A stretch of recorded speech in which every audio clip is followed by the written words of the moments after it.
السلام عليكم الكبيدات ديال بيوتي شي ميكسا. كديرين اختي؟ كديرين مع هاد الصهده؟ قولوا لي كدرتو مع الصهده اختي؟ باركوا عرقانه ما نقولش لك واحد الحاله الله يرحمنا وصافي.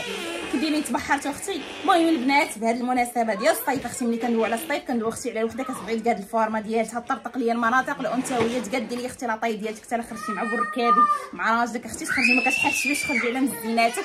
فاكيد راه بهاد المناسبه اعتذر على الازعاج، كما قلت لكم اختي كتبغي تخرجي مع راجلك وتكون لاطاي ديالك مقاده وتكوني عامره، حيت شحال من هذا مشكل كتعاني منها حافه وكتبغي تلبس كساوي سراول الجين، كتبغي تهلا في راسها، ولكن حتى حاجه ما كتواتيها بالحكم كتكون وحده ضعيفه، يعني كتبان خلو ماليها مضعوقه، يعني وحده ملي كتكون عامره وعلى خير اللي لبستها تبارك الله كتواتيها. راكم نتوما فهمتوني، الفاهم يفهم. فاكيد البنات باش غادي تقادي لاطاي ديالك بواحد الطريقه صحيه وامنه، وحتى الا قطعتي المنتوج ما يضحكش عليك اختي، راجل كيقول لك عافيتي، غادي ننصحك اختي بالبروتين ديال بيوتي شي ميكسا تبارك الله اللي كيخرج بزاف كيقاد الفورمه وطبيعي. هذا واعر، انا بالنسبه لي انا كنسميه احسن لو برودوي في السوشيال ميديا اون جينيرال. علاش؟ لانني انا جربته ما كامله الشهر هو والكبسولات الفاني تبارك الله زادني 5 كيلو، يعني شي حاجه واعره. ملي كنقول لها باغا تغلاضي وتقادي لاطاي راه غتغلاضي 100% سير وبطريقه صحيه وامنه، يعني ماشي غتنفخي، غتغلاضي وغتزاد الكتله العضليه. فهمتوا؟ المهم اللي بغات البروتين اولا الكبسولات هذا راه فانيد وهذا بروتين كيديروا 250 درهم، خديتيهم بجوج كيبقاو لك بحال 9000 ريال. التوصيل داخل المغرب فابور، وخارج المغرب حتى نتوما لا ليفريزون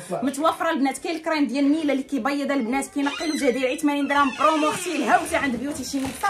وكاين عندي الكريمات ديال زياده الوزن البنات تبارك الله واعر، كيغلظ هذا الدهني به الوجيه هكا كيعمر دهني به الصدر، دهني باي منطقه كتستخدمي حتى مع البروتين كيعطيك واحد النتيجه واعره. فاللي بغات شي حاجه ريتها سكتي، اللي بغات شي حاجه مرحبا دوز عندي دابا في واتساب، عندي حتى هذا الكيفانيد اللي كيضعف الكرش، الناس اللي باغيين يسدوا الشهيه ويضعفوا شي شويه راه كاين كيدير على 5000 ريال صافي. يلا مرحبا البنات اللي باغا شي حاجه تدخل عندي دابا الواتساب.